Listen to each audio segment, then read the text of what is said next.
How you doing, guys? This is going to be breaking down of the long-term review of the TCL Roku TV.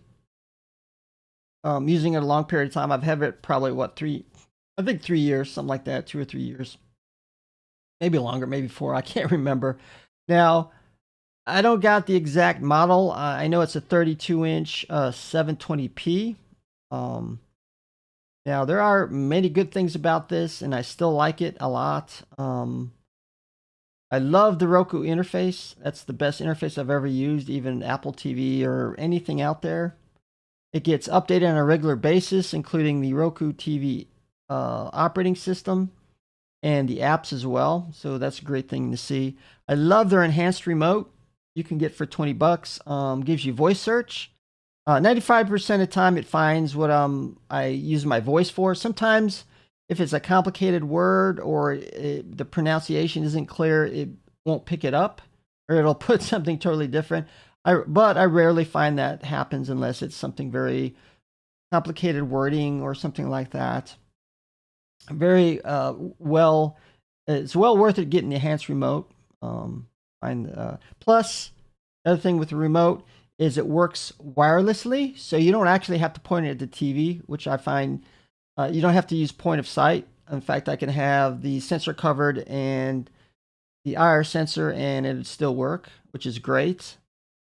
So it's well worth getting the 20 bucks enhanced remote. Even I think I got a newer version out.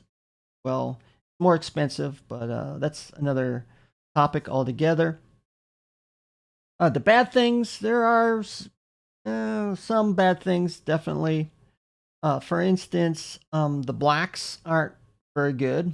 For instance, like the nighttime scenes or the dark scenes are very blocky. Of course, they're not true blacks. We understand that, and that's okay. Or going from totally black to a twilight, the gradients will be very blocky as well. And I'm not saying the TCL brand is very high quality. There's probably better TVs you can get. Or perhaps going to a more expensive model of the TCL would solve that problem as well. I'm not sure. I only got the cheaper version. And probably one of the worst things with this television is on occasion it tends to be very slow and laggy. For instance, you change the volume or the channel or something like that, it will lag. In fact, I've had a few times, maybe 4 or 5 seconds to catch up. Constantly, a few times it has frozen, and then it would automatically reboot. To perhaps it knows that and it tries to clear the memory or other things to reinitialize the interface, which works. And a couple of times, if I get slow and laggy, I will restart it for that reason, which clears out memory.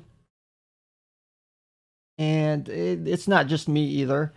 There's a family member that actually has I think a 50-inch version of the same TV, TLC Roku TV, and we actually talked about it. They have a lot of the same issues. So I don't know if it's the television itself, the Roku interface, or a combination of both. I can't really say. It'd be interesting to see if you leave in the comments if somebody has a standalone Roku desktop device you plug into the TV. Let me know if you have some lagginess, reboot issues. Not saying it happens all the time, or most of the time it doesn't, but I'd say maybe the lagginess and reboots are probably 25 to 30% of the time, or maybe a little less. Sometimes it depends. So that kind of goes to some of the online reviews and the tendency of people to review things very highly. And I think that's excitement toward a new product rather than using it for a while and then giving their impressions like I'm doing now. And truthfulness, perhaps, as well. And would I incline to buy a TV like this? Yeah, I think so. I think I would, if you know the issues. The price performance is really good on this television. if you know the problems and you're fine with them, perhaps. Um, and I don't know of what's causing the issues. Like I've said, I think perhaps maybe they don't use enough memory. For instance, like streaming Netflix, Amazon Prime, or whatever. Perhaps they don't use enough memory because since it is a cheaper product, they make it cheap. They have to cut somewhere. So perhaps they didn't put enough memory that causes the lagginess issues, perhaps. So that's my long-term review of the TCL Roku TV device.